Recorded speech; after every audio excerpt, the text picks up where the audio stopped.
भारत की राजनीति में अपराधियों का क्या जलजला है, अगर आपको इसको समझना होगा तो आपको बिहार की राजधानी पटना और वहां से 90 किलोमीटर दूर मोकामा और बाढ़ के इलाके में चलना होगा।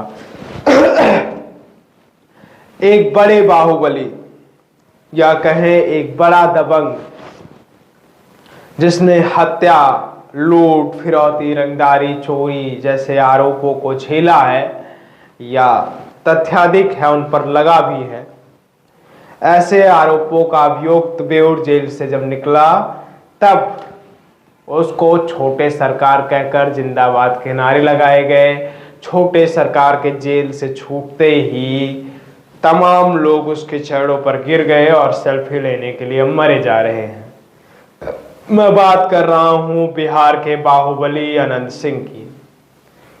अनंत सिंह वही बाभन नेता है जिसको दुलार चंद्र यादव की हत्या का अभियुक्त कोर्ट मानता था और उसी मानने में उसकी गिरफ्तारी सुनिश्चित हुई।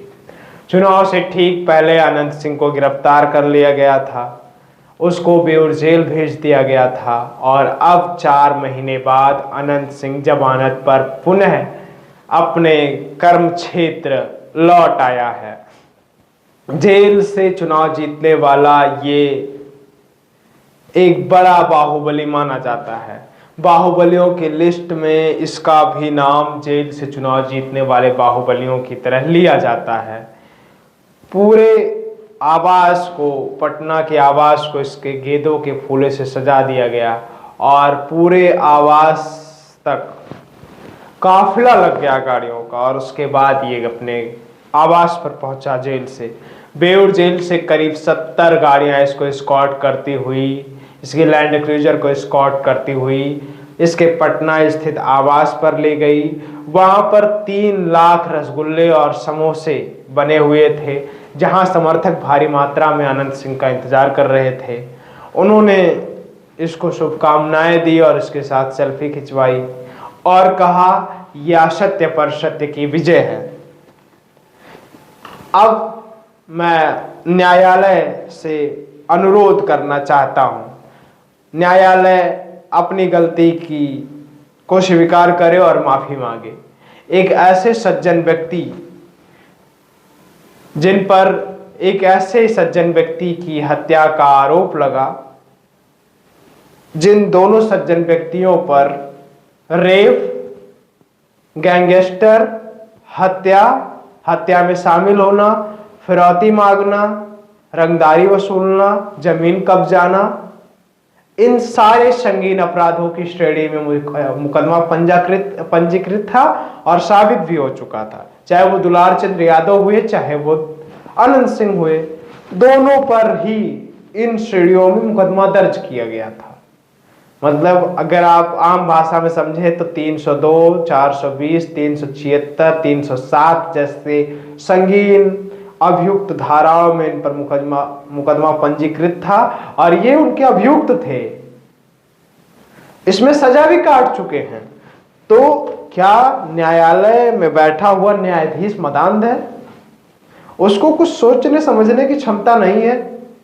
अगर नहीं है तो फिर किस तरह से आंख मूंद कर फैसला सुनाते हैं ये न्यायालय में बैठे हुए जजेस, हमको नहीं पता। लेकिन अगर वो सजा पाने योग्य नहीं था तो उसको सजा दी क्यों गई? न्यायालय अपनी गलती माने। और अगर वो सजा पाने योग्य था तो उसको जमानत किस आधार पर मिली, बेल क्यों दे दी गई? अगर वो हत्या का वाकई अभियुक्त था दुलार चंद्र यादव की तो उस पर ट्रायल क्यों नहीं चला, उसको और जांचें क्यों नहीं हुई? दुलार चंद्र यादव की हत्या का अभियुक्त उसको घोषित क्यों नहीं किया गया? ये सब न्यायालय का विषय है। न्यायालय कभी अपने हिसाब से इस पर कोई कार्रवाई नहीं करना चाहता। न्यायालय सबूतों को मानता है, कानून अंधा है और कानून अंधेगिरी में छोड़ देता है। कानून बिकता भी है, न्यायालय भी बिकता है। एक न्यायाधीश बिका था, इलाहाबाद हाई कोर्ट दिल्ली का था, उसके घरों में नोटों के भरमार मिले थे, नोट जल रहे थे धू धू करके, लेकिन उसको इलाहाबाद हाई कोर्ट का न्यायाधीश बना दिया गया। ये है हमारी न्यायिक व्यवस्था। हालांकि उस पर नहीं जाना चाहता हूं। लोग कहेंगे कि तुम न्यायालय पर उंगली उठा रहे हो, बहुत बड़े तोप हो गए हो। तो मैं तोप नहीं हूं। अब ओट से पहले, ओट पड़ना नहीं था, उससे पहले अनंत सिंह जेल पहुंच गया था और जेल पहुंचने के बाद भी अनंत सिंह के समर्थकों ने उसको भारी वोट देकर जिता दिया। जबकि उसके सामने एक और भूमिहार नेता, भूमिहार बाभन नेता सूरजभान सिंह लड़ रहे थे, जो कि और बड़े माफिया हैं और प्रभावशाली हैं, वो भी गुंडाई प्रवृत्ति के माने जाते हैं। लेकिन उसके बावजूद, दुलाल चंद्र यादव की हत्या के बावजूद, सूरजभान सिंह के लड़ने के बावजूद, पीयूष प्रियदर्शी के लड़ने के बावजूद अनंत सिंह को लोगों ने स्वीकारा, अनंत सिंह को लोगों ने वोट दिया और बड़ी जीत हासिल की। अब जब अनंत सिंह जेल से रिहा हुए हैं, तब अनंत सिंह ये बोल चुके हैं कि अब वो चुनाव नहीं लड़ेंगे, क्योंकि उनके महबूब नेता नीतीश कुमार अब चुनाव नहीं लड़ने वाले हैं। अब वो राजनीति नई पीढ़ी को देने वाले हैं, यानी कि अपने बेटे से अब वो राजनीति करवाने वाले हैं। इतना ही नहीं होने वाला है, भैया जब से जेल से छूट कर आए हैं तब से लोगों का मजमा लग गया है।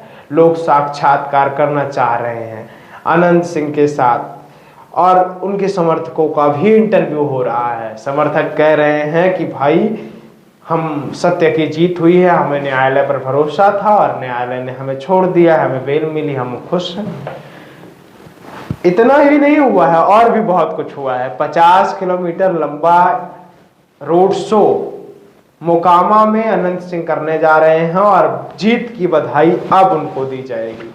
70 गाड़ियों से बेउर जेल से पटना आवास पर आए हैं। अब देखना है कि मोकामा, जो कि पटना से 90 किलोमीटर दूर है, वहां कितने गाड़ियों से जाते हैं, उसकी भी कयास लगाई जाती है। और समर्थकों में इतना उत्साह है प्रभु, इतना उत्साह है जैसे उनके भगवान आ गए हैं। जिस तरह से अनंत सिंह कहते हैं कि हम अपना खा लेते हैं तो प्रसाद हो जाता है, सब लोगों में बांट देते हैं, तो वही प्रसाद अब सब खाने वाले हैं और लोगों के लिए खान पान की बढ़िया व्यवस्था कर दी है अनंत सिंह ने। आपकी क्या राय है, अपनी राय कमेंट बॉक्स में दीजिए। आप ऐसे बाहुबली के बारे में क्या सोचते हैं, दीजिए अपनी राय। हालांकि दोनों अपराधी थे, इसलिए मैं ज्यादा कुछ नहीं बोलूंगा। राम राम।